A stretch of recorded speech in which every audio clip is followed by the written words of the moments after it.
360. I'm Tom Portler, I'm your host, and today we're very lucky to be interviewing Saints and Featherstone Rovers legend Paul Newlove. Hello Paul. Hello. First of all, let's talk about your career from the beginning. So how old were you when you began to play rugby? When I started playing rugby, I played for a local team, which was Travellers Saints, and I played for the under-9s. So I must have been obviously around about 8-year-old. Yeah. Was playing rugby always a dream for you, or did you have other aspirations? I wanted to be a professional football player before the rugby league, being a rugby player. As a youngster, I was playing both codes, but unfortunately the football didn't work out, and I went and then played rugby and signed professional papers. So what was your first rugby memory? As an amateur or a professional? As both. Well, as an amateur, I hadn't really got a memory what sticks out as an amateur, but as a professional, when I first signed for Featherstone Rovers, I was playing on the wing. My first five games, I was on the wing, and Peter Fox, my coach, put me into centre, and I were opposite the Australian Test star Andrew O'Connor, and I played really well that day, and I scored a try opposite him. So my confidence grew, and from that day I never looked back. Who was your role model and why?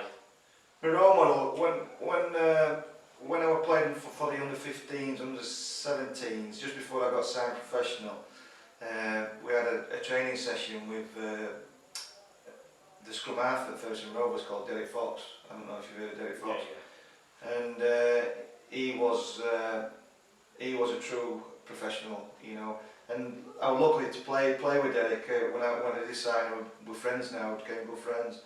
But as a kid, looking up to somebody like Derek Fox, I would say he was a good role model for me. What did you do to prepare before a match, and did you have any specific diet?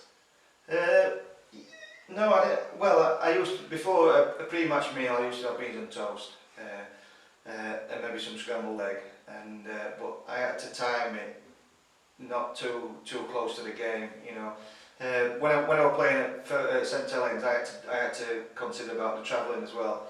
So if we were playing a night game, kick off at 8 o'clock, I used to set off from home around about 4 o'clock, get over to Saints before 6, and so I used to have my food about 3:30 in the afternoon, just before I set off travelling. So you had to think about all this, and obviously all day you're drinking water, and you're trying to get as much water down you as possible, and it's something that people don't realise on that side, and you've got to think about the game and leading up to it. So that's what I had beans and toast and scrambled egg. You joined St Helens from Bradford Northern for £250,000, which in today's money is around about £500,000, which was their record before Sam Tompkins bet your record 18 years later. And even to this day, you're still the second most expensive player. How does that make you feel? Well, it's great, really. It's a good accolade to have, and I'm glad they rated me highly, and so it's nice to look back, and it's a good accolade. After playing for Featherstone, Bradford, St Helens, and also Castleford for a short stint, plus Yorkshire and Great Britain, what was your career highlight? I don't know if I can pick one, but obviously playing in the grand finals with St Helens and the Challenge Cup finals. I enjoyed playing at Featherstone. I had 5 years at Featherstone, and it was nice to win a trophy with them. I know it was just a second division Premiership trophy, but that was a great day when we played at Old Trafford against Workington, and that put Featherstone back up into the top flight. You picked up a foot injury whilst playing for Castleford, which had resulted you in retiring. How did that make you feel? Yeah, obviously it upsets you. You don't want to go out with something like that. But I knew my time was running out. I was 32 then, and things were just getting everything was slowing down, and I knew I didn't have long left in the game. And to have that foot injury as well.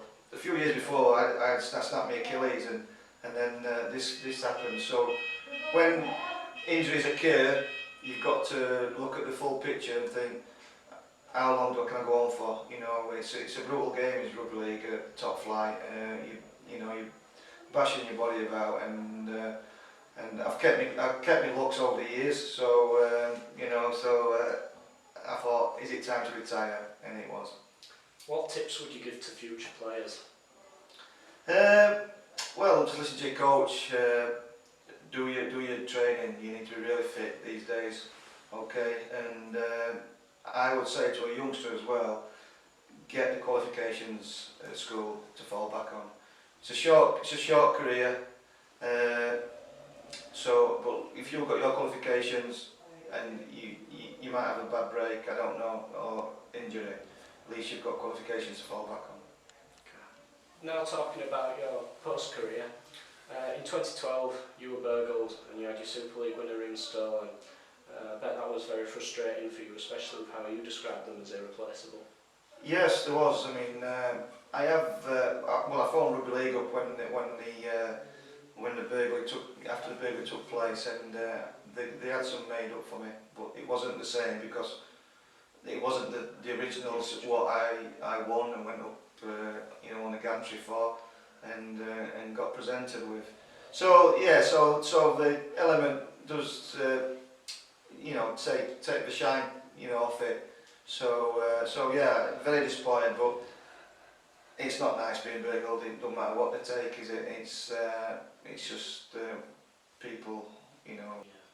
Last year, Luke Briscoe bet your try record in consecutive games after you held the record for 25 years. How did you feel after losing the record, and did you feel it was time to pass on the torch, in a manner of speaking? Well, records are there to be broken. Players these days, they'll break records like I did in my day. I've still got a few records left up my sleeve, and being the youngest player for Great Britain, I think that might stand for quite a few years yet. So I can give Luke Briscoe that one, but he won't beat the youngest player to play for Great Britain. Now the season has just begun for the 2019 season, and there are a couple of new rules brought in, such as golden point and the shot clock. Do you feel these new rules will benefit the game? Look, they fought to quicken the game up, basically, and I think it has done, especially at the scrums.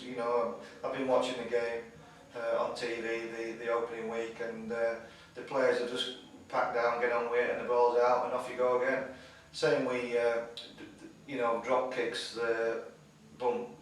It's like I said, it's quicken the game up, which I think it will do. And as for the golden point, I think that will benefit everybody, the fans especially, because first one to score a point wins the game. So both teams will be playing for it. Definitely brings more excitement to the game as well, doesn't it? That's right. From a spectator's point of view, I mean, you want to see a team win or a team lose. You know what I mean? So it's decided there and then. So I think that's a good idea. After your career, you became a student liaison officer for Cathedral Academy.